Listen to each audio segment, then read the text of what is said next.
Ma mère, quand elle était jeune, elle devait avoir 20 ans.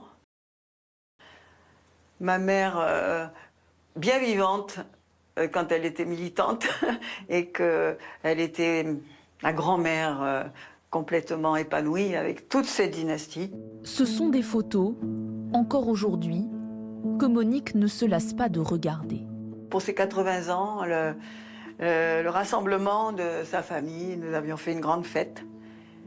Et il y en a eu d'autres. Pour ses 90 ans, nous avons fait la même chose.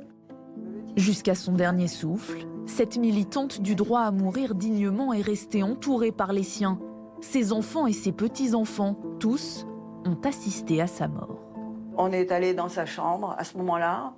On lui a dit de s'asseoir au bord de son lit parce qu'on était plus près de l'endroit où on voulait qu'elle s'allonge quand le moment serait venu. Il fallait être aussi courageuse qu'elle. Et elle a avalé son produit toute seule. Elle a tenu son verre et elle a été assistée, c'est tout. Elle n'a pas demandé de l'aide ni par piqûre, ni par assistance quelconque. Elle était autonome et lucide devant ce geste. Et puis, ça s'est passé très vite.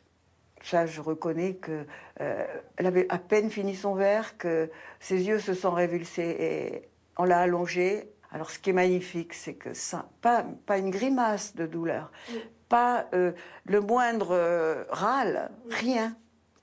Ça s'appelle s'éteindre. Une démarche totalement illégale, à laquelle Simone avait pourtant réfléchi longuement et qu'elle avait minutieusement préparée.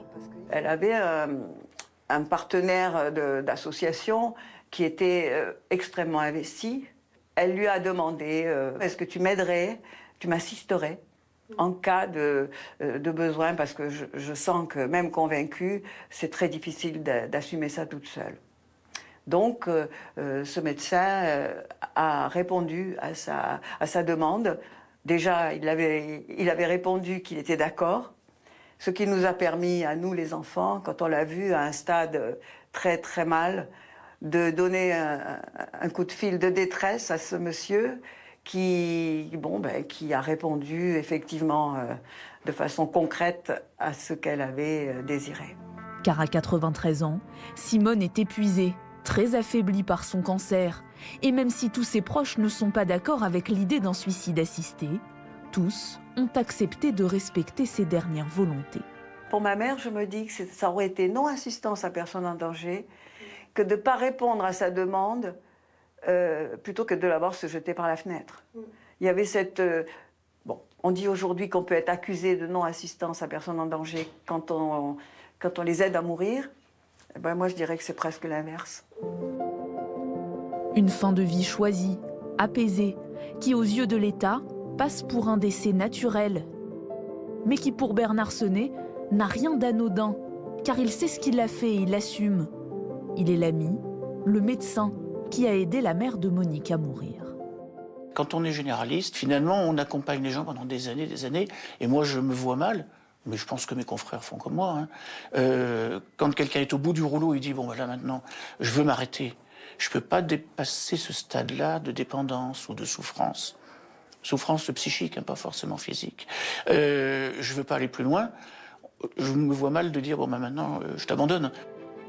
Au cours de sa carrière, Bernard Senet estime avoir assisté une 50aine de patients. Et il continue, aujourd'hui encore à la retraite, mais à chaque fois avec des règles strictes.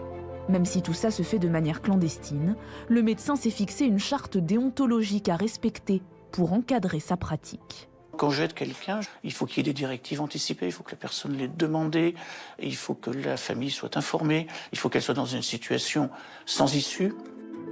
Aujourd'hui, à 72 ans, Bernard Senet est mis en examen pour trafic et complicité d'achat de produits illégaux, contrebande et incitation au suicide. Pourtant, il poursuit son combat et attend impatiemment une loi pour autoriser, comme il dit, non pas l'euthanasie, mais plutôt l'IVV, l'interruption volontaire de la vie. Selon lui, entre 8 et 10 000 personnes par an pourraient y avoir recours.